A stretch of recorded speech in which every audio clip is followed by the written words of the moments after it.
चलिए भाई आज शुरू करते हैं। यस मेरे बच्चों, आज हम एक ऐसा चैप्टर करने वाले हैं जिसमें आपको पता है बहुत ज्यादा वजन नहीं रहा है ना। ये एक चैप्टर बस कहने के लिए बच्चों। इस चैप्टर का नाम है लिविंग वर्ल्ड। इस साल तो इस चैप्टर से एक भी सवाल नहीं आया यार। हाँ, एक भी सवाल नहीं आया इस चैप्टर से। तो ये चैप्टर ना बस कह लो कि दम नहीं है, बट करना पड़ेगा क्योंकि सिलेबस में लिखा हुआ है मेरे बच्चों, है ना। यस, तो ये हमारा लिविंग वर्ल्ड वाला चैप्टर। काश कोई बच्चा मेरे पास होता, है ना, करोल बाग के आसपास कोई बच्चा रहता तो मैं उससे कहती भाई इसको पढ़ दे, मैं समझा देती हूँ, जैसे वो इंग्लिश के टीचर नहीं करती थी। यस कि चल उठ रीडिंग कर, मैं इतने अपने नाखून फाइल करूंगी। यार वो वाला ना मुझे भी मजा आता है यार बच्चों करने में।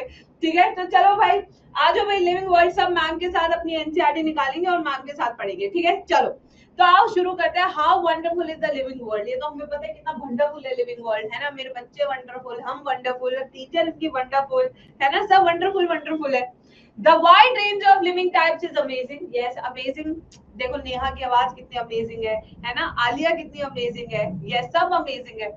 The extraordinary new NCERT follow कर रही हूँ मैं, I am following new NCERT. मैं पहली बता दे रही हूँ, ये मैंने ओरिएंटेशन में बता दी थी, जिन बच्चों ने बैच ज्वाइन लेट किया उनको मैं बता दूं। ठीक है, यस।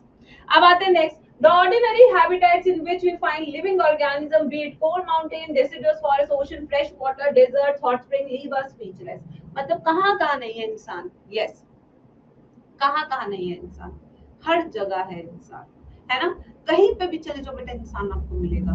चाहे आप ग्लेशियर्स पे चले जाओ, चाहे आप जंगल के बीचों बीच चले जाओ, एक छोटी सी हट बना के रहता है जहाँ पे ना जितने भी फिल्म स्टार्स होते हैं, जितने भी मूवी बन रहे होते हैं, वो जंगल में फंस जाते हैं तो उन्हें अलग से घर मिल जाता है जहाँ पे एक बहुत ही बूढ़ा इंसान होता है जो चौकीदार होता है। इंसान हर जगह है बच्चों, हर जगह है। यस ठीक है, हाँ जी, हर जगह है। यही वो बताना चाह रहे हैं, कोई भी जंगल हो, चाहे ठंड का जंगल हो, बारिश का जंगल हो, कैसा भी जंगल हो, आपको हर जगह मिल जाएगा। ठीक है, यस। तो आ जाओ, the beauty of a galloping horse. भाई गैलोपिंग बहुत ही भारी अंग्रेजी है बच्चों, वेरी भारी अंग्रेजी। ठीक है, now of the migrating bird, the valley of flowers or the attacking shark evokes awe and a deep sense of wonder। तो यहाँ पे क्या है कि जो इंग्लिश के जो हमारे साइंस के टीचर है ना बेटा, वो शेक्सपियर बनने की कोशिश कर रहे हैं। ओ जैसे लड़के मैसेज के बात करते हैं ना, ओ वैसे। ठीक है, यस। उसके बाद ecological conflict and cooperation among members of the population and among populations of a community or even the molecular traffic inside a cell makes us deeply reflect on what indeed is life। तो सबसे पहले यहाँ पे अब हम कुछ word समझेंगे। ठीक है, जिसमें सबसे पहला जो वर्ड मैं समझाऊंगी वो है पॉपुलेशन। तो इन सारे वर्ड्स को बच्चे हाईलाइट करेंगे और एक एक वर्ड का मतलब समझेंगे कि पॉपुलेशन का मतलब क्या होता है। क्या पॉपुलेशन में सेम स्पीशीज होती है, डिफरेंट स्पीशीज होती है? जल्दी से बताओ चैट बॉक्स में। तो जब भी हम एक पॉपुलेशन शब्द का मतलब समझते हैं बच्चों, ये इकोलॉजी में भी आपको बहुत काम में आएगा। जब भी हम पॉपुलेशन शब्द को समझते हैं तो हमें ये समझना होगा कि पॉपुलेशन में हमेशा सेम स्पीशीज होती है। तो अभी भी काफी सारे बच्चे यहाँ पे गलत आंसर दे रहे हैं, इसलिए मैं ये चीजें समझा रही हूँ। हमेशा इसमें क्या होती है बच्चों, सेम स्पीशीज की बात करते हैं, जैसे कि ह्यूमन पॉपुलेशन। तो यानी कि हम सिर्फ ह्यूमंस की बात करेंगे, होमोसेपियंस की बात करेंगे। ठीक है, दूसरी चीज हमें यहाँ पे समझनी होगी, क्या ये इंटरब्रीडिंग होती है? यस मेरे बच्चों, सिंस ये सेम स्पीशीज के हैं तो ये सबके सब इंटरब्रीडिंग भी होते हैं। क्या होते हैं बच्चों? इंटरब्रीडिंग। इंटरब्रीडिंग का मतलब है कि यहाँ पे कॉइटस भी होगा, उसके बाद रिप्रोडक्शन भी होगा, जिससे सेल्फ परपेचुएशन होगा, रिप्रोडक्शन से अपनी स्पीशीज की कॉन्टिन्यूटी मेंटेन होगी। तो ऐसे समूह को क्या कहते हैं? पॉपुलेशन कहते हैं। बट जब हम कम्युनिटी की बात करते हैं, यहाँ पे अब आप एक शब्द देख रहे होंगे कम्युनिटी, यहाँ पे लिखा है among populations of a community. इस कम्युनिटी और पॉपुलेशन शब्द में फर्क क्या है? जब हम कम्युनिटी की बात करते हैं तो कम्युनिटी में हम सेम स्पीशीज की बात नहीं करते, बल्कि हम यहाँ पे बात करते हैं डिफरेंट स्पीशीज की।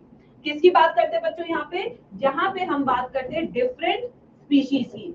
तो जब भी हम कम्युनिटी की बात करेंगे तो कम्युनिटी में हम डिफरेंट स्पीशीज की बात करेंगे। जैसे आज आप जहाँ रह रहे हैं, ठीक है बच्चों, वहां पे गाय भैंसे भी आते होंगे बीच बीच में करने के लिए। ठीक है, कुत्ते भी होते होंगे जो रात में भौंकते होंगे जब तुम पढ़ते हो। ठीक है, बिल्ली भी होती होगी जो दूसरे का रास्ता काटती होगी। ठीक है, तो बहुत सारी चीजें होती है बच्चों, बहुत सारी। तो जब अलग अलग स्पीशीज एक ही जगह पे रहती है तो उसे हम कम्युनिटी कहते हैं। क्या कहते हैं उसे? कम्युनिटी। बेटा नहीं, सांप तो नहीं होते यार मेरे घर के आसपास, सॉरी बेटा, बस हम यहीं तक सीमित है, सांप वाले अभी तक नहीं गए हम उस रेंज में। ठीक है, यस। तो ये है इन शब्दों का मतलब। Now the first is a technical one and seeks answer to what living is as opposed to the non-living. The second is a philosophical one, seeks answer to what the purpose of life is. तो यहाँ पे ये chapter क्या कहना चाह रहा है कि how living is different from non-living. कैसे एक लिविंग नॉन लिविंग से अलग होता है। यस मेरे बच्चों, तो यहाँ पे दो चीजें हमें आप समझनी है, दो तरह के शब्द है जो मैं आपको समझाने वाली हूँ, ठीक है। यस, सबसे पहला है हमारा डिफाइनिंग फीचर। क्या है बच्चों, सबसे पहला हमारा डिफाइनिंग फीचर और दूसरा हमारा होता है कैरेक्टरिस्टिक फीचर। दूसरा क्या होता है, सब एक बार मैम के साथ बोलेंगे, सारे नोट्स में दे दूंगी, आपको चिंता करने की जरूरत नहीं है। दूसरा कौन सा बच्चों, कैरेक्टरिस्टिक फीचर। ये हमारे दो तरह के फीचर्स हैं, ठीक है बच्चों। अब यहाँ पे देखो, इसको याद करने का तरीका मैं बच्चों को बहुत आसानी से समझाती हूँ।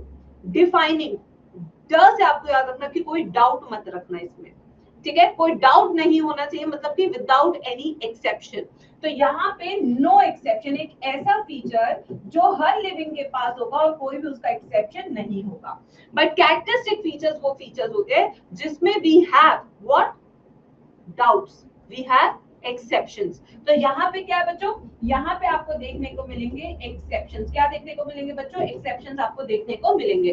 तो यहाँ पे नो एक्सेप्शंस है, यहाँ पे एक्सेप्शंस है। अब यहाँ पे एक फीचर देखते हैं लिविंग और नॉन लिविंग का। चलो अब आप आंसर देना आप लोग।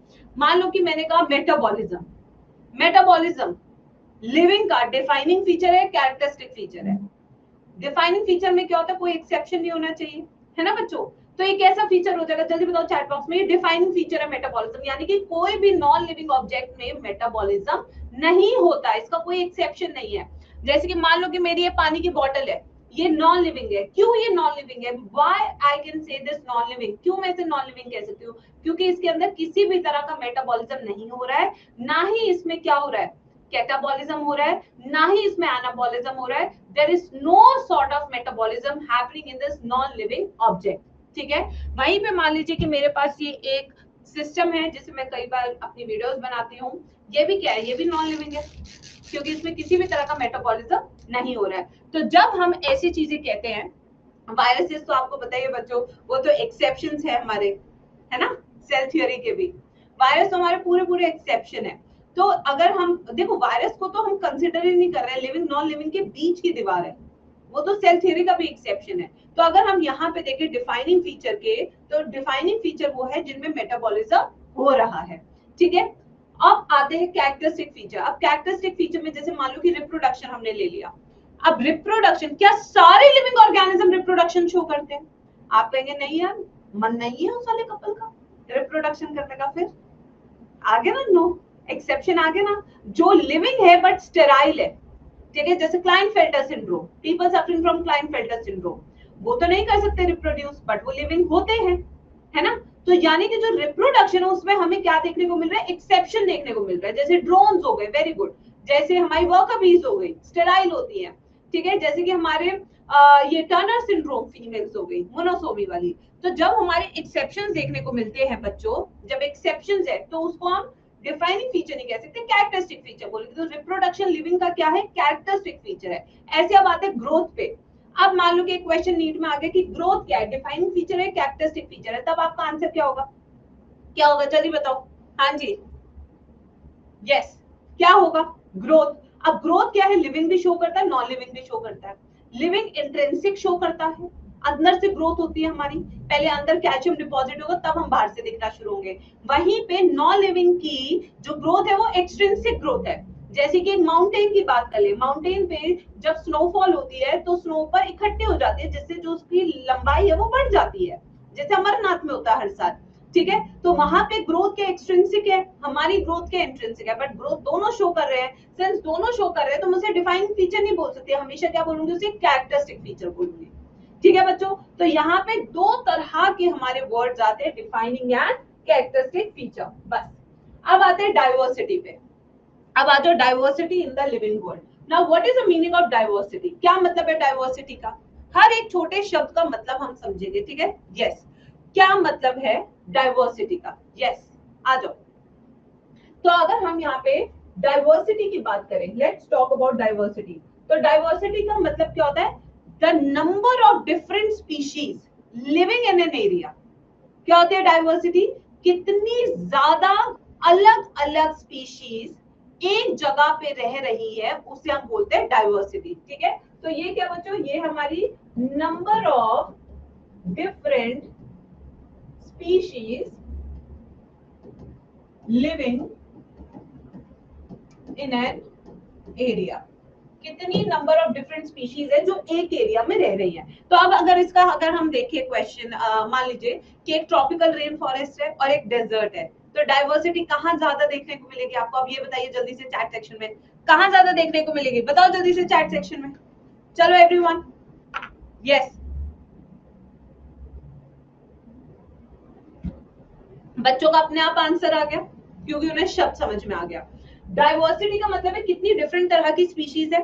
तो जब हम ट्रॉपिकल रेन फॉरेस्ट की बात करेंगे तो वहां ज्यादा डाइवर्सिटी होगी एज कंपेयर टू डेजर्ट, और जहां ज्यादा डाइवर्सिटी होती है वहां स्टेबिलिटी ज्यादा होती है, कम होती है? अब ये भी बता दो चैट बॉक्स में, वहां स्टेबिलिटी ज्यादा होती है। अब पूछेंगे बच्चे कि मैम क्यों वहां पे ज्यादा स्टेबिलिटी है? क्योंकि सब साथ में मिलके एक चीज को सस्टेनेबल बनाते हैं। जैसे कि मान लो कि आप सिर्फ अकेले हो हॉस्टल में, मान लो कृष्ण कांत जी अकेले हैं, ठीक है, कृष्ण कांत जी अकेले हैं हॉस्टल में, ठीक है, अपना कच्छा भी खुद धोएगा बेचारा, कच्छा सुखाएगा भी खुद, खाना भी खुद पकाएगा, बर्तन भी खुद धोएगा, भाजी तड़का भी खुद लाएगा, पढ़ेगा भी खुद, ठीक है, सब खुद ही करेगा। तो उसकी प्रोडक्टिविटी कम हो जाएगी क्योंकि उसके पढ़ाई के आवर्स कम हो गए, है ना बच्चों? तो अनस्टेबल हो गया ना। तो कृष्ण कांत जी एक टाइम आएगा कहेगा कि या तो हमसे पढ़ने के लिए कह दो या हमसे काम करने के लिए कह दो, ठीक है, यस।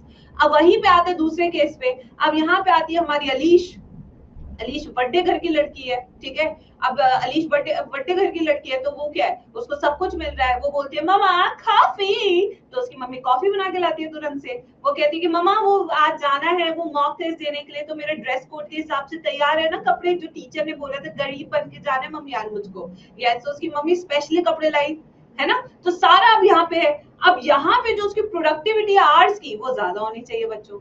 यही चीज मैं आपको बता रही हूँ कि why the system is more stable, because there are more number of species which is supporting you to sustain there, ठीक है। अब आते हैं नेक्स्ट पे। If you look around, you will see a large variety of living organisms, ठीक है, be it potted plant, insect, birds, your pets, other animal, plants. There are also several organisms that you cannot see with your naked eyes. बहुत सारे organism है जो हम नहीं देख पाते हैं, ठीक है।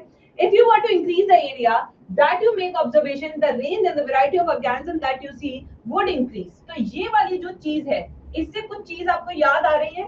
जैसे जैसे हम एरिया को ज्यादा एक्सप्लोर करते जाएंगे, जैसे जैसे हम एरिया को ज्यादा एक्सप्लोर करते जाएंगे, वैसे वैसे नंबर ऑफ स्पीशीज इंक्रीज होती जाएगी। Very very important line for assertion reason. यहां से मैं शानदार असर्शन रीजन आपके लिए नीट एग्जाम के लिए बना सकती हूँ मेरे बच्चों, कि जैसे जैसे हम एक्सप्लोर्ड एरिया बढ़ाते जाएंगे वैसे वैसे ही हमारी जो स्पीशीज है वो भी इंक्रीज होती जाएगी, but up to a limit. और बच्चों ने आंसर देना शुरू कर दिया, वेरी गुड। तो ये हो गया very important line. Now, if you want to visit a dense forest, you would probably see a much greater number and kinds of living organism in it. Each different kind of plant, animal, organism that you see represent a species. The number of species that are known, described range between 1.7 to 1.8 million. This is very very important number कि कितनी species हम describe कर चुके हैं, explore कर चुके हैं। वो कितनी है मेरे बच्चों? 17 से 18 लाख स्पीशीज के बारे में हम कैटलॉग कर चुके हैं, उन्हें उनके बारे में हम जानते हैं, उन्हें हम डिस्क्राइब कर चुके हैं, उन्हें हम क्लासिफाई कर चुके हैं। तो कितनी स्पीशीज है जो हम क्लासिफाई कर चुके हैं अभी तक? ये हमारी क्लासिफाइड स्पीशीज है, इतनी हमारी। बट यहीं पे कितनी स्पीशीज है जो अभी भी अनक्लासिफाइड है? वो हमें दिया था रॉबर्ट मे ने। वो किसने दिया था बच्चों? वो हमें दिया था रॉबर्ट मे ने। इनके हिसाब से जो स्पीशीज है वो कितनी हमारी 7 मिलियन है, और 7 मिलियन में से करीबन हमने 1.7 से 1.8 मिलियन स्पीशीज ही अभी तक डिस्कवर की है। ठीक है मेरे बच्चों, अब आते हैं नेक्स्ट पे, आ जाओ यहाँ पे आते हैं, एक सेकेंड। हाँ, दिस रेफर्स टू बायोडाइवर्सिटी और the number and type of organism present on earth. ये हमने डाइवर्सिटी का मतलब, अरे बिलियन नहीं है निशिता, मिलियन है। रॉबर्ट मे, कैसे याद कराया था मैम ने? रॉबर्ट मे, मे में एम याद रखना है, मिलियन, कभी कंफ्यूजन नहीं होगी, ठीक है। यस, हमेशा याद रखना है रॉबर्ट मे, मे में म आता है तो मिलियन है। यस, रॉबर्ट बे नहीं है, वो मे है, ठीक है, चलो now we should remember here that we explore new areas, even old ones. New organisms are continuously being identified. नए organism identify करते जा रहे हैं, ठीक है। अब आते हैं नेक्स्ट पे। As stated earlier, there are millions of plants and animals in the world. ठीक है। We know the plants and animals in our own area by their local names. These local names would vary from place to place. जैसे कि मान लो कि हमारा बड़ का पेड़ होता है, ठीक है। बताओ भाई तुम्हारे यहाँ क्या क्या बोलते हैं बड़ के पेड़ को, बताओ। यस, क्या बोलते हैं तुम्हारे यहाँ बड़ के पेड़ को, बताओ भाई क्या बोलते हैं बच्चों तुम्हारे यहाँ बड़ के पेड़ को? बरगद का पेड़, आहोत घोस। ओ माय गॉड, घोस्ट सुनाई दिया मुझे। पीपल तो बिल्कुल नहीं बोलते, पीपल इज डिफरेंट, ठीक है। पागल मत बनाओ मुझे आज की क्लास में। तो यही वो कहना चाह रहा है कि एक तो पहले समझो कि बड़ का पेड़ अलग होता है और पीपल का पेड़ अलग होता है। बड़ को पीपल नहीं बोलते कहीं पे भी, पागल मत बनाओ इधर क्लास में किसी को भी। तो यहाँ पे सबसे पहले यही चीज समझे कि जैसे जैसे हम डिफरेंट एरिया में जाते हैं लोकल नेम्स बदलते जाते हैं। तो यहाँ पे एक प्रॉब्लम आती है कि भाई अब सोचो कि मैम जा रही है यूएस, मैम को बुलाया है लेक्चर देने के लिए, ठीक है। और मैम वहां पे बोल रही है कि हमारे घर के सामने ना बच्चा बड़ का पेड़ है। वो कह रहे कौन सा पेड़? हम कह रहे बड़ का पेड़ है। वो कह रहे कौन सा पेड़? तो नहीं नहीं नहीं नहीं, ये नहीं चलेगा। तो इससे बच्चों हमें क्या चाहिए, एक ऐसा नाम चाहिए कि जहां बोले वो तुरंत से समझ जाए, ठीक है बच्चों। यस, तो आ जाओ इधर। तो यहाँ पे यही चीज हम कर रहे हैं। These local names would vary from place to place, even within a country. Probably you would recognize the confusion that would be created if we did not find ways and means to talk to each other to refer organism we are talking about. ठीक है, तो ये एक problem है। चलिए इसको अब सही करते हैं, आ जाओ। Hence, there is a need to standardize the naming of living organism such that a particular organism is known by the same name all over the world. This process is called nomenclature. तो भाई nomenclature क्या है? सबसे पहले तो इसका definition सब मुझे बताएंगे। What is nomenclature? Yes, क्या है nomenclature? Nomenclature है मेरे बच्चों वो प्रोसेस जहां पे हम एक ऐसा नाम दे रहे हैं जो वर्ल्ड लेवल पे एक ही रहेगा। जब हम वो नाम लेंगे तो सब वही नाम से उसको समझ जाएंगे उस ऑर्गेनिज्म को। जैसे होमोसेपियन, आप समझ गए कि ह्यूमंस की बात हो रही है, ठीक है। ऐसे इसे हम कहते हैं नॉमेनक्लेचर। और इसे हिंदी में मैं बच्चों को समझाती हूँ कि इसे नामकरण की प्रोसेस कहते हैं। क्या कहते हैं इसको बच्चों? इसको हम कहते हैं नामकरण की प्रोसेस। नाम रखे हैं, बच्चा होता है ना, नाम रखते हैं, वरना उसको गोलू, ए छोटू, ए कल्लू, ए मोटा, ऐसे ऐसे नाम से अगर आप बचाना चाहते हैं अपने बच्चों को तो जल्दी से उसका नाम रख दें, ठीक है। ऑब्वियसली nomenclature और naming is only possible when the organism is described correctly. तो भाई तभी आप नॉमेनक्लेचर सही कर सकते हो जब आप ऑर्गेनिज्म को सही से डिस्क्राइब भी कर रहे हो। और ये जो डिस्क्राइब करने का प्रोसेस है इसे क्या कहते हैं? Identification. So correctly and we know what organism the name is attached to, this is called identification. देखो जैसे कि मान लो कि दीपाली है, ठीक है। दीपाली के घर में एक बच्चा हुआ है, अब वो लड़का है लड़की, उसके किस हिसाब से नाम रखोगे ना बच्चों? तो पहले आइडेंटिफाई करेंगे फिर उसके बाद उसका नाम रखेंगे, ठीक है। यस, अब आ जाओ। In order to facilitate the studies, a number of scientists have established procedures to assign a scientific name to each known organism. This is acceptable to biologists all over the world. For plants, अब यहाँ पे देखो NEET का important question आ रहा है। तो बेटा I know chapter ऐसा सही है बट करना पड़ता है 360 on 360 के लिए आपको हर चीज मन लगा के पढ़नी है, ठीक है। अभी बोर वोर भूल जाओ तुम जिंदगी में। अब तुम्हें बस ये सोचना है कि बोर वोर कुछ नहीं होता, बस पढ़ के इस बार नीट क्लियर करना ही करना है। जय माता दी, बस छोड़ दो, फीलिंग्स मार दो अपने अंदर की, मार दो एक साल के लिए। अब देखो मैं कितनी बार पढ़ा रही हूँ, साल भर में तीसरी चौथी बार पढ़ा रही हूँ। मार दो बेटा ये फीलिंग्स को, मार दो। यस, मार दो, बस पढ़ लो, ठीक है। चलो अब देखो यहाँ पे जो ऑर्गेनाइजेशन है जो प्लांट्स वालों के नाम रखती है उसका नाम क्या है बच्चों? आईसीबीएन। ये नीट का क्वेश्चन बन सकता है बहुत बेहतरीन कि आईसीबीएन की फुल फॉर्म क्या होती है। चलो जल्दी बताओ। International code for botanical nomenclature. तो इनका काम है जितने भी प्लांट्स है उनके नाम रखना। और नाम रखने के लिए सबसे पहले इनको क्या करना पड़ेगा? सबसे पहले आइडेंटिफिकेशन करेंगे कि कौन सा प्लांट है, उसी के बाद नॉमेनक्लेचर होगा। जैसे मान लो कि कोई टेरिडोफाइट है, कोई फर्न की फैमिली से है, तो पहले उसको करेक्ट आइडेंटिफाई करेगा तब उसके हिसाब से उसका नाम निकल के आएगा, ठीक है। You may also ask how are animals name. तो एनिमल्स के लिए जो ऑर्गेनाइजेशन है उसका नाम है ICZN, जिसकी फुल फॉर्म क्या है बच्चों? International code for zoological nomenclature. तो इनका काम है सारे एनिमल्स को क्या करना, नाम देना, नामकरण देना, उनका नाम बताना। ठीक है बच्चों। Now the scientific names ensure that each organism has only one name. Description of any organism should enable the people to arrive to the same name. They also ensure that such name has not been used for other known organisms. Same नाम नहीं होना चाहिए, जैसे कि अगर आप निकलोगे तो हर तीसरी लड़की पूजा होती है, हर चौथी लड़की आकांक्षा होती है, तुम वो छोड़ो। इस बार मैंने 9 वैष्णवियों का एडमिशन कराया है इस बैच में, 9 वैष्णवी। मेरे को श्योर करना पड़ता था, मैं रिपीट तो नहीं कर रही। वैष्णवी कुमारी, वैष्णवी सिंह, वैष्णवी तिवारी, वैष्णवी ये, वैष्णवी वो, भाई इतनी वैष्णवी है इस बैच में। मैं तुम्हें बता रही हूँ, मैंने एक एक नाम लिखे बार बार चेक कर करके। यस, मैं बता रही हूँ तुम्हें। तो ये जो रिपीटिशन है ना, ये ना हो, इसलिए ये ऑर्गेनाइजेशन बहुत इंपॉर्टेंट है बच्चों। ठीक है। यस, रौनक एक ही है। यस, रौनक एक ही है। चलो अब आते हैं, biologist follow universally accepted principles to provide scientific names to known organism.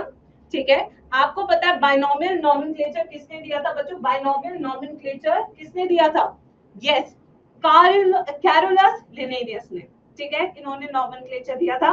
इनके हिसाब से हर नाम के अंदर 2 नाम छुपे होंगे। ठीक है, जैसे हमारा होता है वैसे।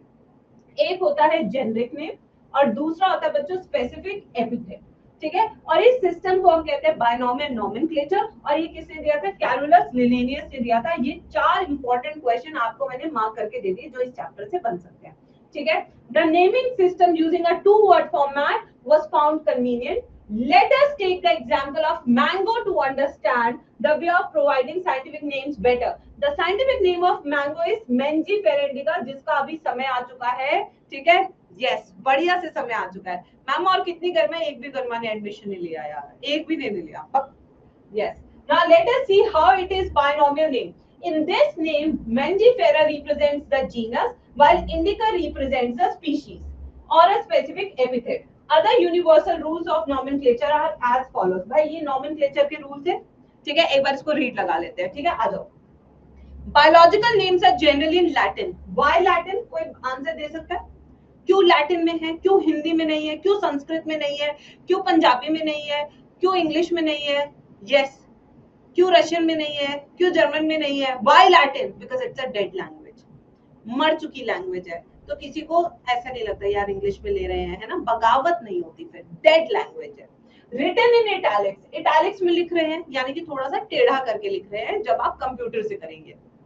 ठीक है, the Latinized derived from Latin irrespective of their origin. The first word in a biological name represents a genus, while the second represents a specific epithet or species. Both the words in a biological name, when handwritten, are separately underlined or printed in italics to indicate their Latin origin. The first word denoting the genus starts with a capital letter, while the specific epithet starts with a small letter. It can be illustrated with the example Mangifera indica. अच्छा, ये आता होगा सबको? चलो, very good. नहीं भी आता तो समझ लो। Now name of the author appears after the specific epithet, that is at the end the biological name, and is written as Mangifera indica Lin. अब Lin देख लो कैसे लिखा हुआ है। क्या Lin इटैलिक्स में? ये चीज बड़ी इंपॉर्टेंट है, ये चीज यहाँ पे नोट कर लो। क्या Lin इटैलिक्स में है? No, no italics for authors name. ये चीजें मैं लिख रही हूँ। The author's name start with capital letter or small letter. ये क्वेश्चन कराएंगे या अभी तुम्हारे टॉपिक वाइज टेस्ट होंगे ना, उसमें आएंगे यहाँ से घुस-घुस के क्वेश्चन। तो मेरे पास मत आना कि मैम ये कैसे था। कैपिटल से स्टार्ट हो रहा है, ध्यान से देखो उसको। कैपिटल से स्टार्ट हो रहा है एनसीईआरटी के अकॉर्डिंग, कैपिटल से। ठीक है, एब्रिविएटेड है या फुल नेम है? यस, एब्रिविएटेड है या फुल नेम है? एब्रिविएटेड है। क्या है? एब्रिविएटेड है, यानी कि छोटी फॉर्म में लिखा हुआ है मेरे बच्चों, है ना, एब्रिविएटेड है ना।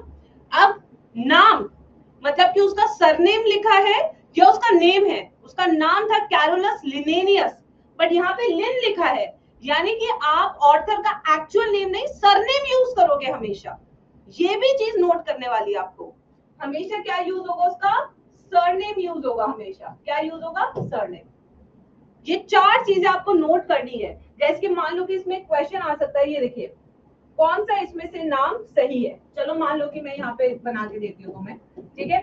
ये हो गया मैंजी फेरा इंडिका, ठीक है, लिन, ये हो गया। फिर आते हैं मैंजी फेरा इंडिका लिन, मैंजी फेरा इंडिका लिन।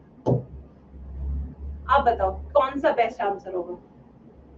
अब यहाँ पे देखो, क्या हैंड रिटन में अंडरलाइन होगा या नहीं होगा? आ गया ना सवाल?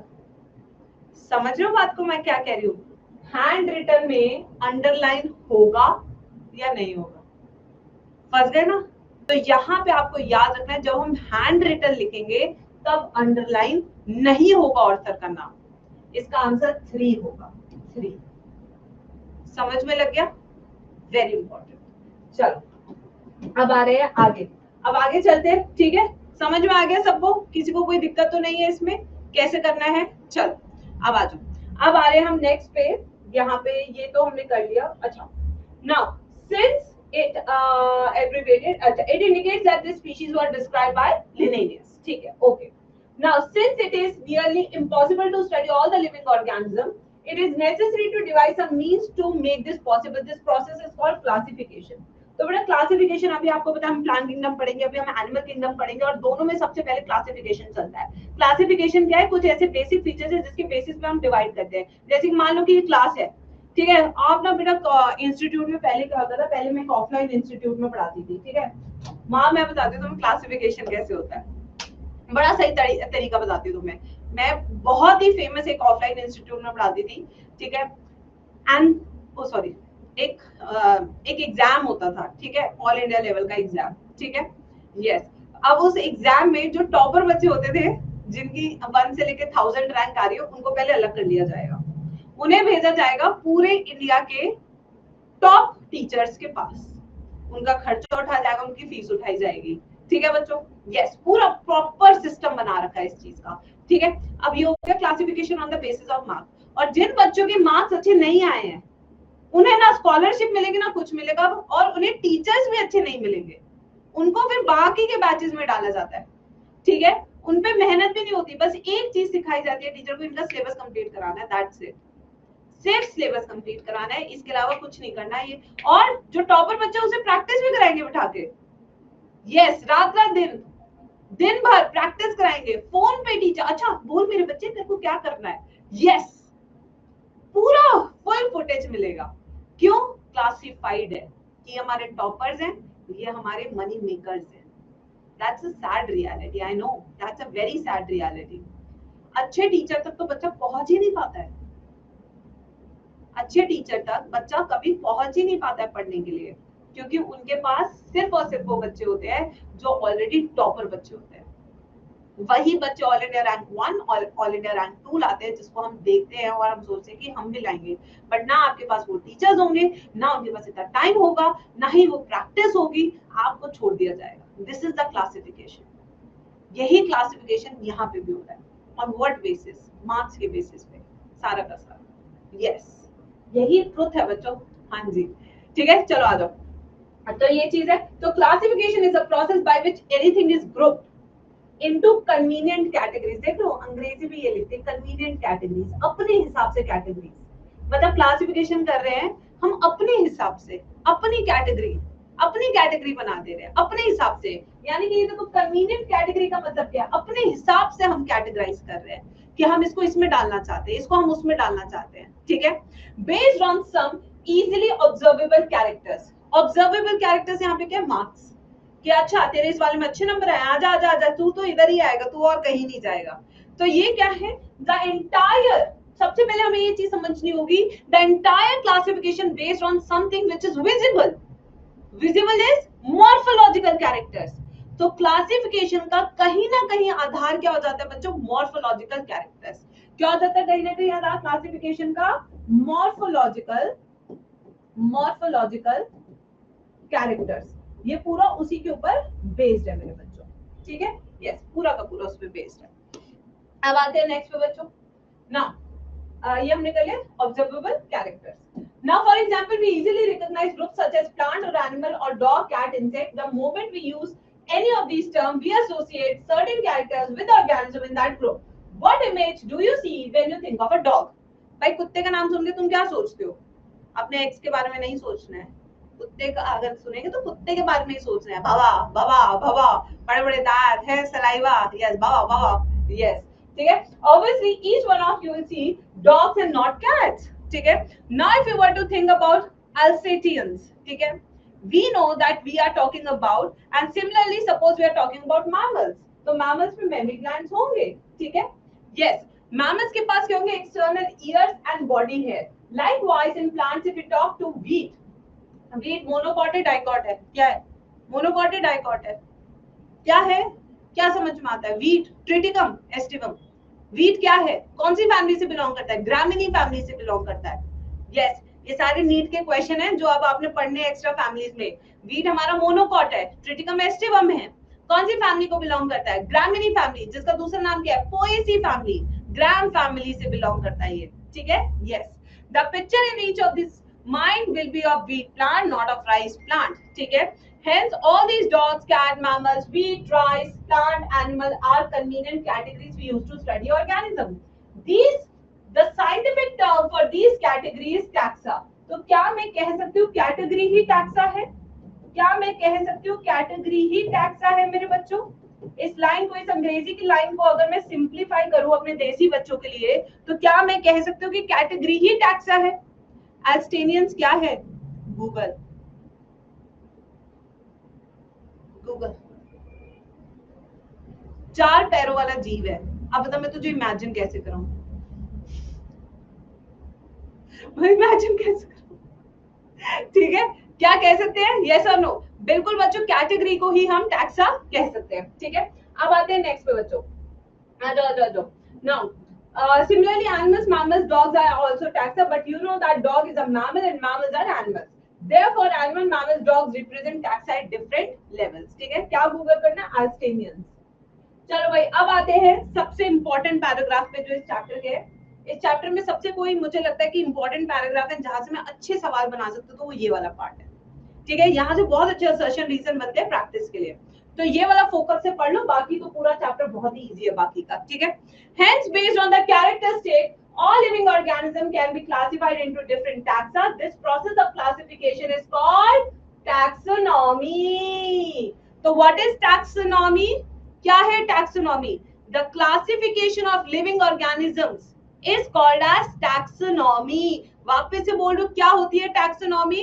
Classification of living organisms into different taxa is called taxonomy. वापस से लिखवा देती हूँ अगर तुम्हें लग रहा है. ठीक है.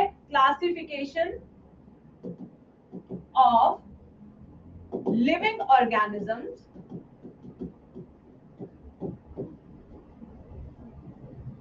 in different taxa is called taxonomy. Taxonomy किस पे बेस्ड है? External features, internal features. Another question for NEET exam. Yes.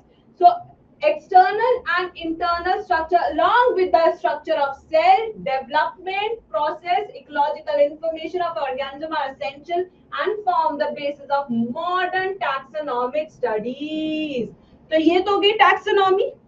But taxonomy में अगर हम मॉडर्न टैक्सोनॉमी की बात करें तो मॉडर्न टैक्सोनॉमी किस किस पे बेस्ड है? आपके एक्सटर्नल फीचर पे भी बेस्ड है, इंटरनल फीचर पे भी बेस्ड है, सेल के स्ट्रक्चर पे भी बेस्ड है, डेवलपमेंट पे भी बेस्ड है, उसके इकोलॉजिकल इंफॉर्मेशन पे भी बेस्ड है.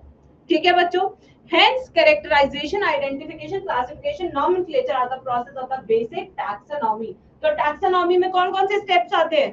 पहले कैरेक्टराइजेशन, आइडेंटिफिकेशन, क्लासिफिकेशन, नॉमेनक्लेचर, सब किस में आता है? टैक्सोनॉमी में.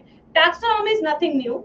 Human beings have been interested in knowing more and more about the variation kinds of organisms, particularly with reference to their own use. In early days, human beings needed to find sources for their basic needs of food, clothing, shelter. Hence, earliest classification were based on the uses of various organisms. ठीक है, ये वाला part रह सकते हो, बेकार है. Next, human beings were since long not only interested in knowing more, ठीक है, about different kind of organism, their diversity, but also the relationship. क्या ना, इंसानों में रिलेशनशिप भी बहुत बड़ी होती है. यस, हाल ही में हमारी एक दादी है, बड़ी पॉपुलर दादी है, दादी नानी वो सब बन चुकी है भाई। तीसरा रिश्ता है, तीसरा। कल तो मेरा मुंह खुला का खुला ही रह गया, इसने भी इसको प्रपोज कर दिया। यस, यार जवानी में टोटल मिला के 3 प्रपोजल नहीं आए होंगे लाइफ में। यस, वहां पे आंटी को जिंदगी के कार्यकाल में 3 लड़कों ने प्रपोज कर दिया। यस बेटा, अब बताओ जिए तो जिए कैसे इस सच के साथ। यस बच्चों, टोटल मैं बता रही हूँ, जवानी में नहीं आए थे। यस, मोए मोए मोमेंट था बेटा, बहुत ही बड़ी। चलो वही बेटा, रिलेशनशिप में इन्हें बहुत घुसना होता है, तो ये कहते हैं कि जब हम क्लासिफिकेशन करेंगे ना तो रिलेशनशिप जानकर करेंगे, एवोल्यूशनरी रिलेशनशिप।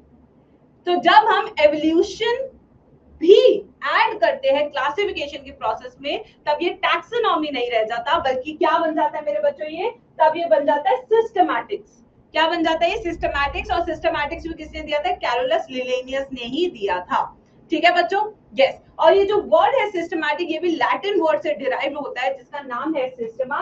सिस्टमा का मतलब होता है अरेंजमेंट ऑफ ऑर्गेनिजम्स। ठीक है, किसने दिया था? लिलेनियस ने दिया था ये भी। और इन्होंने इसके बारे में क्या बोला था? System and nature as the title of his publication. The scope of systematic was later enlarged to include identification, nomenclature, classification. Systematic takes into account of evolutionary relationship between organisms. सबसे इंपॉर्टेंट लाइन। यहाँ तक सबको समझ आ गया class में? Yes बच्चों, इसके बाद अब हम चलेंगे वही ट्रिक वाले पार्ट पे। मैम रिजेक्ट कर दिया, तुम लोग भी देखते हो ना तन्वी?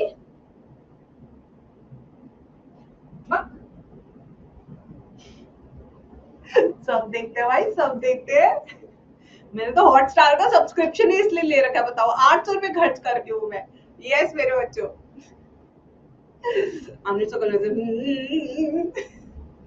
चलो आ जाओ, टैक्सोनॉमिक कैटेगरीज पे आते हैं बच्चों। कैटेगरीज बनानी बहुत जरूरी है, इसे हम हायरार्की कहते हैं। ठीक है, कैटेगरीज जैसे कि कौन कितना सीनियर है पोजीशन में। अगर हम देखें तो आपको पता है हर जगह हायरार्की होती है, जैसे कि हेड गर्ल होती है, जो सबसे बदमाश लड़की होती है और जो इंग्लिश टीचर की सबसे फेवरेट होती है, वही हेड गर्ल बनती है।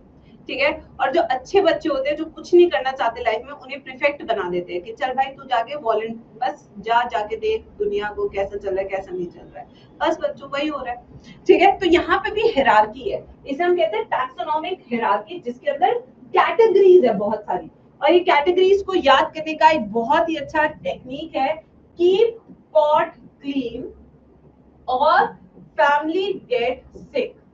ठीक है, मैं इस तरीके से याद कराती हूँ बच्चों को, कीप पॉट क्लीन और फैमिली गेट सिक।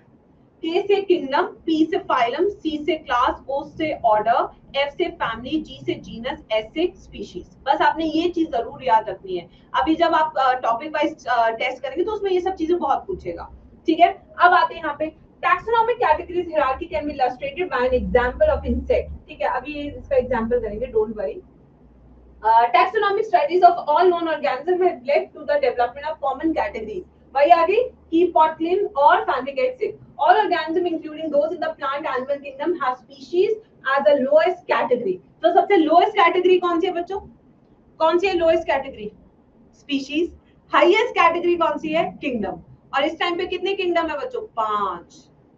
5 किंगडम है, जो किसने दिया था? मैं R.H. Whittaker ने, जो मैं नेक्स्ट चैप्टर में पढ़ाऊंगी आपको अच्छे से। ठीक है, यस। अब आते हैं सबसे पहले स्पीशीज पे, सबसे नीचे वाली से चल रहे हैं। ठीक है, यस। अब स्पीशीज पे आते हैं। यहाँ पे a group of individual organism with fundamental similarities as species, one should be able to distinguish one species from other closely related species based on the distinct morphological differences. तो यानी कि species भी कहीं ना कहीं किसके ऊपर बेस्ड है? मॉर्फोलॉजिकल डिफरेंसेस पे बेस्ड है, इंटरब्रीडिंग होती है। इसका एग्जांपल बच्चों मेंजीफेरा इंडिका, इसमें से कौन सी भाई स्पीशीज बता दो जल्दी से। चलो बहुत इजी है वाला पार्ट, जल्दी जल्दी सब बच्चे बताएंगे। अगर मेंजीफेरा इंडिका उसमें पूछा कि स्पीशीज क्या है, जल्दी जल्दी बता दो, ये तो बिल्कुल बच्चे वाले सवाल है, जल्दी जल्दी। अगर पूछे सोलेनम ट्यूब्रोसम, इसमें कौन सा स्पीशीज है? कौन सा स्पीशीज है इसमें से? सोलेनम ट्यूब्रोसम है, ट्यूब्रोसम। Panthera leo. ठीक है, सारे के सारे क्या है? अलग स्पीशीज है ना। ईच जीनस में हैव वन और more than one specific epithet representing different organism but having morphological similarities. For example, a Panthera has another specific epithet called tigris, and Solanum includes species like Nigrum and Melogena. देखो बेटा ये क्या कह रहा है, genus बहुत सारे हो सकते हैं बट स्पीशीज एक ही रहेगी. जैसे कि सोलेनम, सोलेनम ट्यूबरोसम क्या आपका आलू, सोलेनम नेग्रम क्या आपका ब्रिंजल. ठीक है बच्चों, तो यानी कि वो दोनों एक ही जीनस से बिलोंग करते हैं बट सिंस मॉर्फोलॉजिकली डिफरेंट है इसलिए वो अलग अलग स्पीशीज में होते हैं. ठीक है, यस. अब आ जाओ जीनस पे. ना genus comprises a group of related species. जैसे कि यहाँ पे आ गया सोलेना, जैसे यहाँ पे आ गया पेंथेरा, यहाँ पे आ गया पेंथेरा. तो पेंथेरा लियो लायन है, पेंथेरा टिग्रिस टाइगर है, पेंथेरा पार्डस लेपर्ड है. तो यहाँ पे रिलेटेड स्पीशीज आपको देखने की मिलेगी. ठीक है, यस. बैंगन, बैंगन की भजिया कौन कौन खाता है भाई, चलो जल्दी बताओ. यस, बैंगन की भजिया कौन कौन खाता है? भाई अच्छी लगती है ना, यस, सब खाते हो तुम. फैमिली पे आते हैं तो ये नेक्स्ट कैटेगरी है फैमिली. अगेन फैमिली क्या है, दे हैव रिलेटेड जेनरा. क्या है इनके अंदर, related genera with still less number of similarities as compared to genus and species. तो यहाँ पे आप क्या देख रहे हो, सिमिलैरिटीज कम होती जा रही है. ठीक है, क्या होती जा रही है, अगर हम फॉलो करें इस लाइन को तो यहाँ पे जैसे जैसे हम ऊपर जा रहे हैं क्लासिफिकेशन में सिमिलैरिटीज कम होती जा रही है. क्या होती जा रही है, सिमिलैरिटीज लेस होती जा रही है. ये चीज, ये है हमारा पैटर्न इसका. ठीक है, अब यहाँ पे जैसे कि अगर हम फैमिली की बात कर रहे थे, यहाँ पे अगर हम फैमिली की बात करें यहाँ पे तो यहाँ पे देखिए Solanum, Petunia, Datura are placed in the family Solanaceae. ऐसे पोएसी फैमिली ग्रामीन फैमिली है, जैसे कि राइस भी उसी में ही आएगा, आपकी दालें भी उसमें आएंगी ग्राम फैमिली. ग्रामिनी नाम से क्या है, ग्राम फैमिली. जितनी आपकी दालें हैं ग्रामिनी फैमिली, इसलिए याद करा रहे क्योंकि आगे पढ़ने हैं सब चैप्टर्स में. ग्रामिनी फैमिली, सारे ग्राम्स आते हैं उसके अंदर, सारी दालें आ जाएंगी आपकी. ठीक है, फिर आती है आपकी फेबिएशी फैमिली, पी वाली फैमिली आ गई आपकी. ठीक है, तो इस तरीके से आपकी फैमिलीज देखो, फैमिली अगर आपको पता है तो आपको बहुत इजी हो जाता है सारा क्लासिफिकेशन करना. ठीक है बच्चों, यस. अब आते हैं इसमें, जैसे similarly if you observe the features of a cat and dog, they belong to the same family, Canidae, इन दोनों की सेम फैमिली है. फिर आते हैं next order. Now you have seen earlier the categories like species, genus and families. Now order is something higher taxonomic based and identified on the aggregates of characters. So order being a higher category is the assemblage of families which exhibit a few similar characters. The similar characters are less. देख लो कम होते जा रहे similar characters जैसे जैसे ऊपर जाते जा रहे हैं हम एज कंपेयर टू फैमिली. तो ऑर्डर की बात करते हैं, जैसे यहाँ पर वीट का ऑर्डर क्या है, कोई बता सकता है वीट का ऑर्डर? क्योंकि अभी टेबल आएगी तब मैं बताती हूँ आपको. ये देखो टेबल, देखो इधर, ये देखो बेटा ऑर्डर पोएस. इसकी फैमिली देखो पोएसी, ग्रामिनी, जो मैं आपको बता रही हूँ ये इसलिए फैमिली इंपॉर्टेंट है क्योंकि यहाँ पे लिखी हुई है पोएस. मैंगो की है सेपेंडेल्स, ऐसा लग रहा है हैरी पॉटर चल रही है यहाँ पे. ठीक है, हाउस फ्लाई की कौन सी है, डायप्टेरा. अपन का कौन सा है बच्चों, प्राइमेटा. तो ये हो गए ऑर्डर्स. ठीक है, पोएल्स याद रखना है, पोएसी, पोएल्स, ट्रिटिकम एस्टिवम. ठीक है, ये है ऑर्डर्स आपके. अब ऑर्डर्स के बाद आती है हमारी class. This category includes related orders, for example order Primata. तो क्लास में जैसे कि हमारी क्लास क्या है बच्चों, मैमेलिया. तो हमारे पास सबके पास मेमोरी ग्लैंड्स हैं, चाहे लड़का हो या लड़की हो, सबके पास मेमोरी ग्लैंड होंगे, सबके पास हेयर होंगे. ठीक है, यस, सबके पास हेयर होंगे, सबके पास ईयर पिन्ना होगा क्योंकि हम मैमल से बिलोंग करते हैं. ठीक है, फिर आते हैं नेक्स्ट फाइलम. यही फाइलम को हम डिवीजन बोलते हैं प्लांट के केस में, और एनिमल्स जूलॉजी के केस में हम इसे फाइलम बोलते हैं. तो अगर यहाँ पे अगर प्लांट किंगडम के बारे में जब हम बात करेंगे तो हम फाइलम शब्द का इस्तेमाल ना करके हम जिस शब्द का इस्तेमाल करेंगे वो है हमारा डिवीजन. क्या बच्चों, वो है हमारा डिवीजन. ठीक है, यस. ये और ऊपर चले गए फाइलम पे. फाइलम के बाद आ रहा है हमारे किंगडम, जो कि हमारे 5 किंगडम है जिसके बारे में हम पढ़ेंगे. ठीक है, तो ये देखिए species, genus, family, order, class, phylum, kingdom. तो सबसे ज्यादा सिमिलैरिटी कहां मिलेगी और सबसे कम सिमिलैरिटी कहां मिलेगी, ये बताओ आप क्वेश्चन. यस, सबसे ज्यादा सिमिलैरिटी और सबसे कम सिमिलैरिटी कहां मिलेगी ये बताओ.